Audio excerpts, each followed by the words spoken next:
hold on, let's take a step back. A node is any device that fits onto a network, right? So the topology is how those nodes fit together, what kind of arrangement they're in, right? Now I talked about this distinction between the logical layout and the physical layout, okay? And I said when we were talking about topologies, they're really describing the logical layout, how it fits together and how it functions, right? So let me just give you an example now because you've got enough in your head to understand this distinction a little better. If I said to you, look, I've got a room, okay, like say this room, okay, and I've got my nodes arranged physically around the room like this, right? So, like if you walked into the room, you know, say here's the room, okay, and here's the door, okay, and you walked in, this is what you would see, okay. So this is the physical arrangement. Now, the logical arrangement, the actual topology that it is, well, what would you guess that it would be? What would you guess?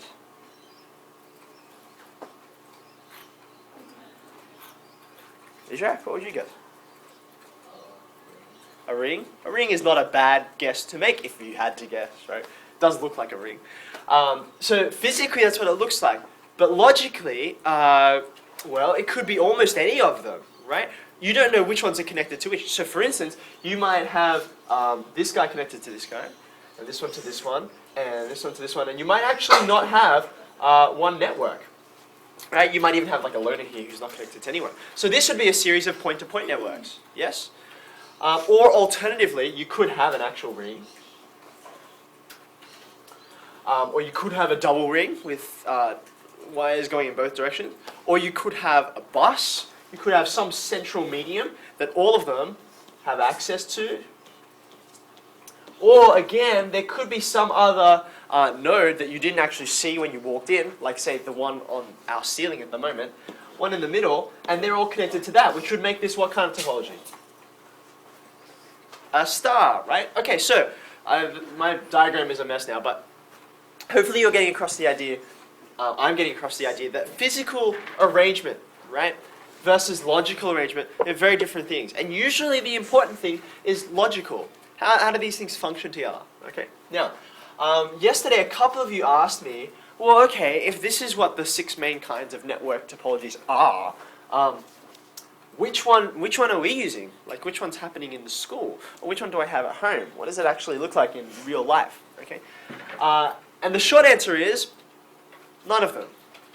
None of them? None of them. Okay, let's just try and revise our 6 for a second, okay? What was the first one? Do you remember? Simplest? Point to point, thank you. Okay, and then when we added more nodes to it, we added a central medium that could access, so we called it a bus, right? And then we looked at the ring, which we looked at before. What were the last 3? We sort of rushed through them. The star, because maybe one node is more important than others. Then a tree, or a hierarchical one. And the very last one, which we just skimmed over, was the mesh, okay?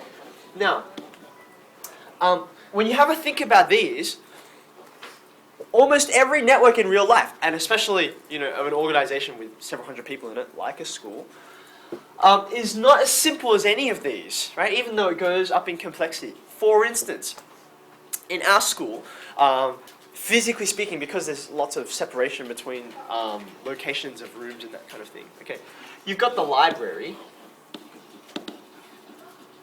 okay, and there's a whole bunch of computers within the library, okay, so if I zoom in to this, you've got a whole bunch of servers up there, okay? If you go inside the Mrs. Ryan's office, there's another little cabinet there that's locked, and there's actually there's one screen, but there's like 8 computers, okay? One screen for 8 computers, and it's all air conditioned. There's like 2 air conditioning units in there, because it gets really, really hot. So what you've got is, all of these servers, they're all connected to each other. Mostly, okay? So what kind of topology is that? It's a mesh, right? But then, these computers connect to other computers outside the library, okay? So for instance, in Cameron Block, okay, there's what we call a switch, and lots of computers access this, all the computers in Cameron Block. So that's the math staff room, and the HSIE staff room, and any classrooms which have computers in them. So they're sort of connected here in this kind of fashion. So what kind of network is that? That's a star, right? And then I can keep on going. Again, actually right here, in this room here, there's another set of switches for the T block, right? Sorry, T, okay? And again, you've got more computers feeding off here, and I haven't even started talking about the wireless, okay? So what kind of network is this? It doesn't fit into any one of these very neatly, okay?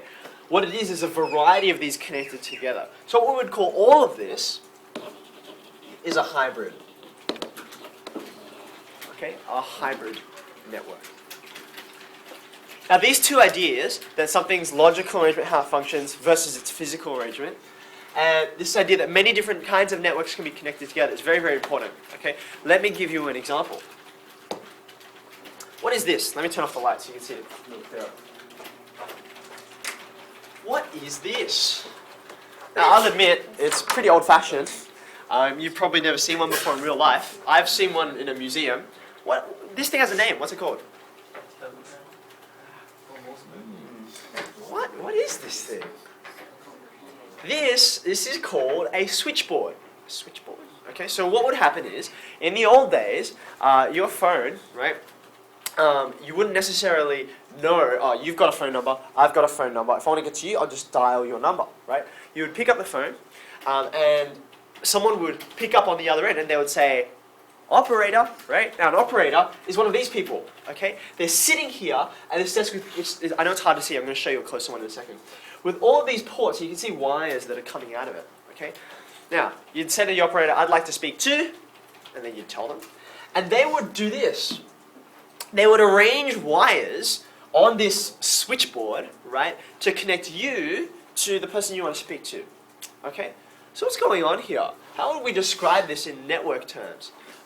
What's the topology that's happening here?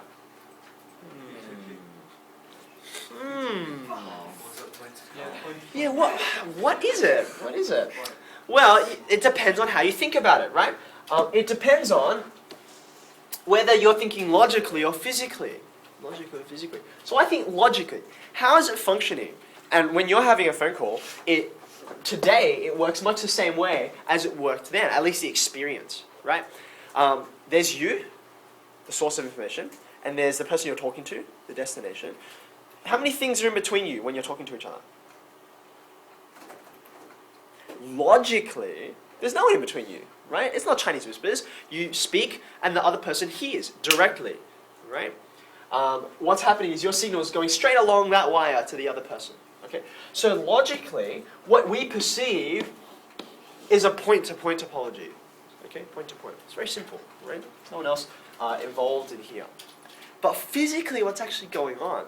Physically, when I pick up the phone, and someone says operator, right? And you pick up the phone and someone says operator, right?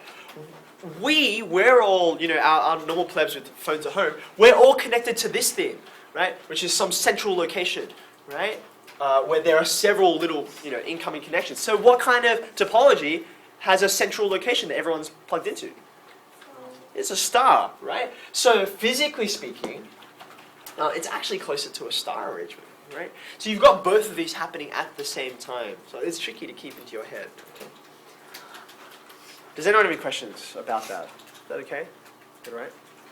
How come we don't have to do it nowadays? Speak to an operator. How come we don't need an operator? Because we have operators, it's just that they aren't humans. They're a piece of software, right? Which is not that confusing. I mean, calculators used to be people. There used to be people who'd have books with log tables in them, and when you wanted to do a calculation, you'd ask them, you'd say, hey, look, I have all of these calculations I need to do for my business because I've got to do accounts and all that kind of thing, right? We've got calculators now. We call them spreadsheets, right? And they do it all for us. Does that make sense? So it's been automated. It's been, all of this function has been put into software, okay? And instead of speaking to someone and giving them verbal cues, you punch numbers.